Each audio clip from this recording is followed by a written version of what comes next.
Georges Fenech, dois-je vous présenter encore? Vous avez été pendant 20 ans juge d'instruction à Lyon, vous avez été député, parlementaire, vous avez participé à des commissions d'enquête, et pas n'importe lesquelles.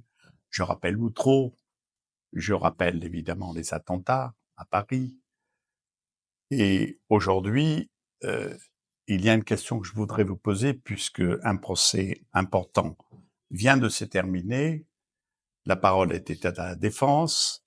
C'est le procès qui concerne Marine Le Pen et l'exécution provisoire.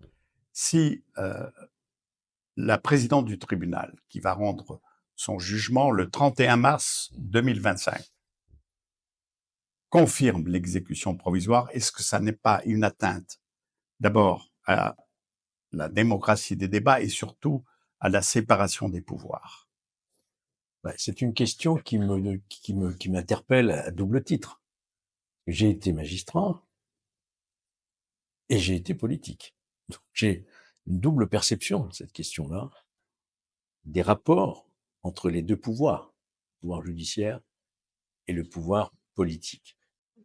Ma perception à travers cette affaire, c'est que aujourd'hui, il me semble que la justice a trop tendance à s'immiscer dans le débat politique.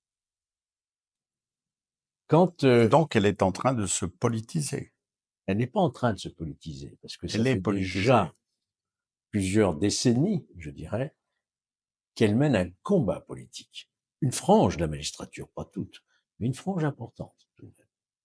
De plus en plus importante. Quand vous entendez, lors des réquisitions dans le procès de Marine Le Pen, les assistants parlementaires européens, une procureure dire « je n'ai pas vraiment d'éléments pour assurer une culpabilité contre l'un d'entre eux, mais ça me ferait trop mal de requérir une relaxe. » Ce qui a été fait pendant ce procès de Marine Le Pen et des Absolument. 27 assistants européens, accusés, rappelons-nous, d'avoir détourné près de 4,5 millions d'euros des fonds européens.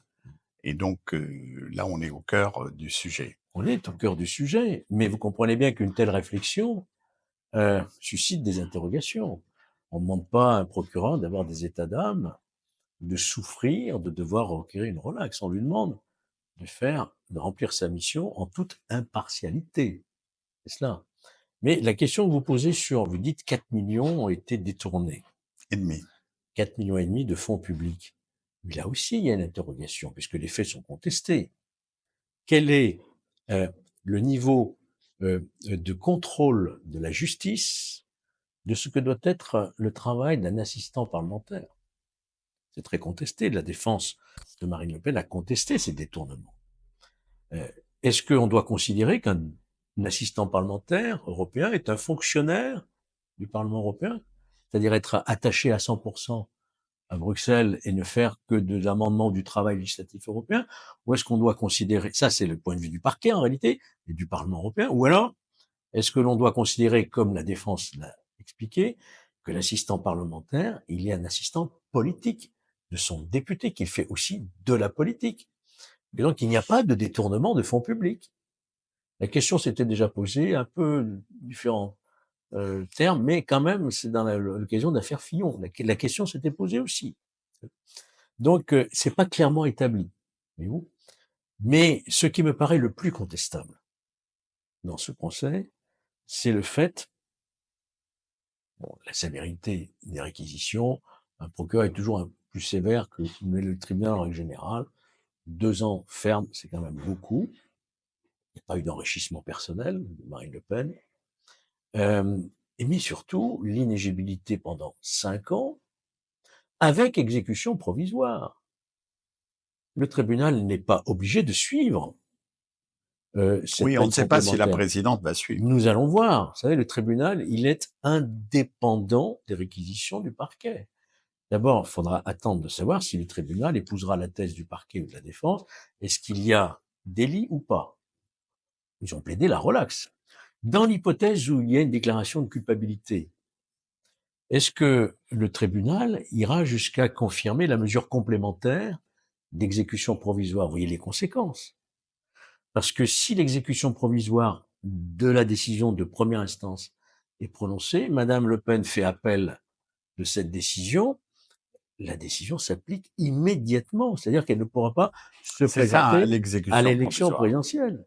Imaginons maintenant que la Cour d'appel, et je l'ai vu dans le passé, certaines affaires politico-financières, imaginons que dans 2 ans, dans 3 ans, la Cour d'appel relaxe Madame Le Pen, considérant qu'il n'y avait pas d'infraction.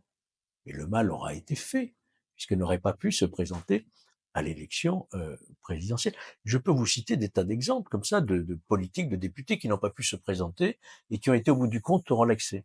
Moi, il m'en vient à l'esprit maintenant, c'est Jacques Toubon, par exemple, dans le 13e arrondissement de Paris, qui avait été relaxé au bout du compte. Donc, voyez-vous, c'est ne pas laisser se dérouler le processus normal d'un procès, qui est une première instance, et un appel. Pourquoi vouloir s'acharner comme ça à vouloir que la décision s'applique immédiatement nonobstant appel? Là, je trouve que c'est très critiquable. Il faut vraiment réserver cette mesure d'exécution provisoire comme le prévoit la loi, c'est-à-dire lorsqu'il y a un très grave trouble à l'ordre public. Je n'ai pas le sentiment qu'il y a un très grave trouble à l'ordre public. Et deuxième critère pour prononcer l'exécution provisoire, empêcher le risque de récidive. Il n'y a pas de risque de récidive, puisque Mme Le Pen n'est plus députée européenne. Ses assistants ne sont plus assistants de Parlement. Donc, cette mesure me paraît difficile, si vous voulez, à justifier. Et je pense, je ne défends pas du tout politiquement le Rassemblement national, je réagis là en tant que magistrat, attaché à l'impartialité et au débat, vous avez dit, contradictoire, et donc laisser la procédure se dérouler normalement. Voilà. Mon souhait, ce serait que dans l'hypothèse où il y ait une déclaration de culpabilité, on laisse se dérouler l'appel normalement. Mais il y a une histoire, vous l'avez abordée. Ce serait trop long d'entrer dans ce débat, Mmh. parce que les partis politiques, tous, ont beaucoup exagéré, ont beaucoup triché. Mmh. C'est la raison pour laquelle les juges se sont émancipés Oui. du pouvoir politique. Mmh. Là aussi, c'est un vaste sujet, Mmh. mais qu'on abordera ensemble. Avec grand plaisir, parce qu'effectivement, on revient de très très loin, d'une époque où les partis politiques, il n'y avait pas de financement légal, donc se débrouillaient avec des procédés qui étaient illégaux. Aujourd'hui, on a un financement politique. Est-ce que les choses ont évolué? Est-ce qu'il y a plus de transparence? C'est les questions que nous nous poserons la prochaine fois.